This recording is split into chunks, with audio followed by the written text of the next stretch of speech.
Salam sejahtera Malaysia, terima kasih kerana menonton video-video dalam channel ini. Sebelum kita mula, jangan lupa untuk tekan tombol subscribe, share, like, dan komen. Let's go!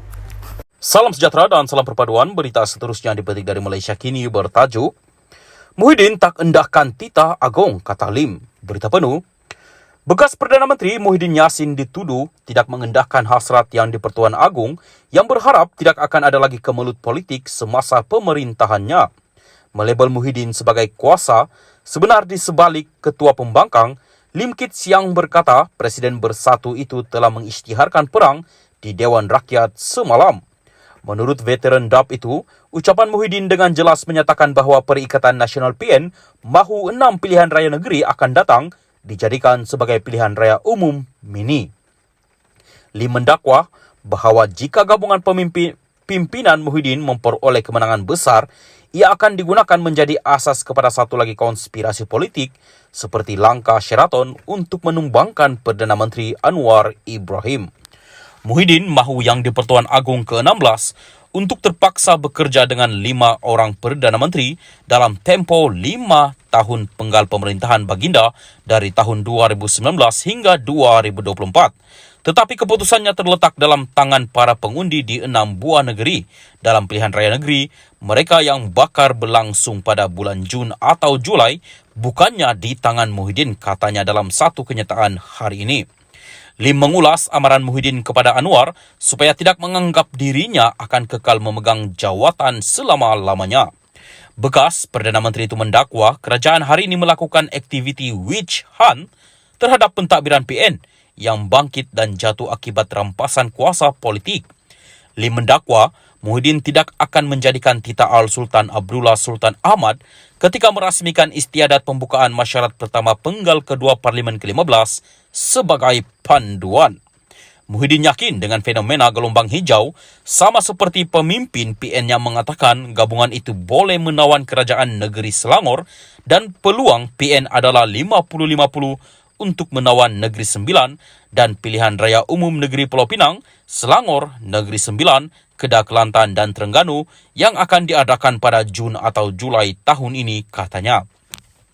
Pada Isnin lalu, Al-Sultan Abdullah memberitahu Parlimen bahawa baginda berharap tidak ada lagi Perdana Menteri lain akan mengambil sumpah jawatan di hadapannya sebelum pemerintahannya selama 5 tahun berakhir tahun depan. Titah baginda, dirinya menjadi satu-satunya yang di-Pertuan Agong yang diberi keafiatan untuk memerintah negara dengan 4 orang Perdana Menteri dan mengimbas kembali bagaimana peletakan jawatan Dr. Mahathir Mohamad pada 2020 memaksa baginda campur tangan dalam politik negara. Sementara itu, Lim berkata ucapan perbahasan Muhyiddin menjelaskan mengapa Ketua Pembangkang Hamzah Zainuddin gagal dalam ujian Agong untuk memastikan kestabilan politik untuk 5 tahun yang akan datang.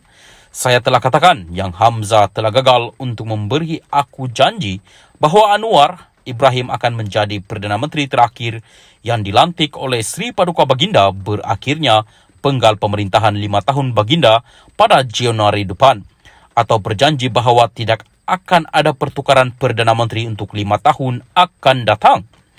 Kini, punca kegagalan Hamzah dengan ujian ini sudah jelas.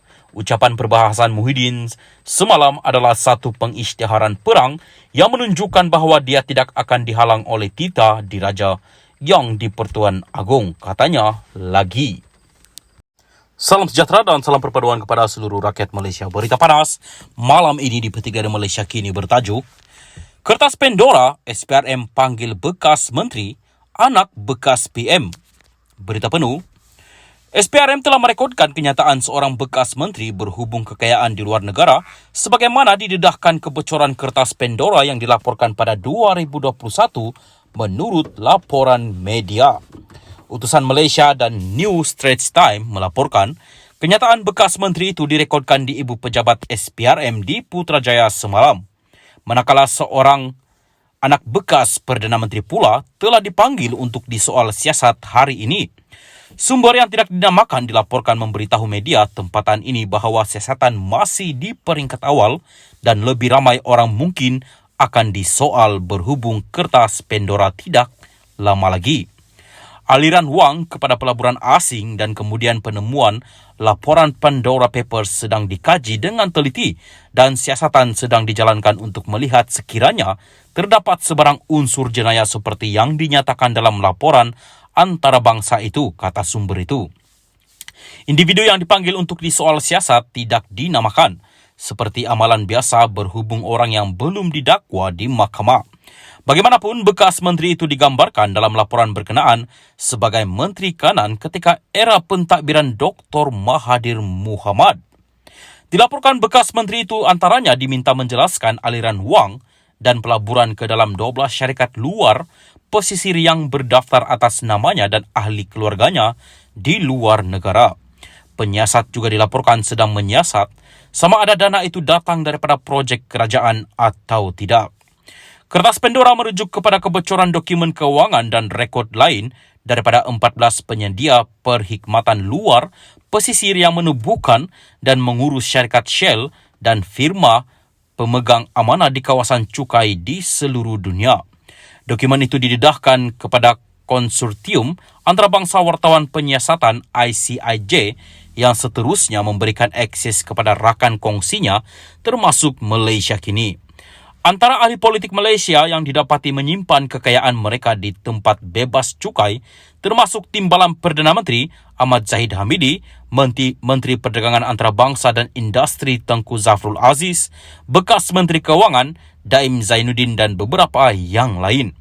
Mereka masing-masing berkata pada 2021 bahawa akaun berkenaan telah digunakan untuk tujuan yang sah, mempunyai entiti luar pesisir tidak menyalahi undang-undang. Tetapi dalam beberapa keadaan, amalan itu dikaitkan untuk mengelak atau menghindari cukai. Dalam kes lain, ia cuba untuk mengekalkan kerahsiaan atas pelbagai sebab. Pendedahan Pandora Papers telah membawa kepada gesaan penyiasatan dan lebih ketulusan.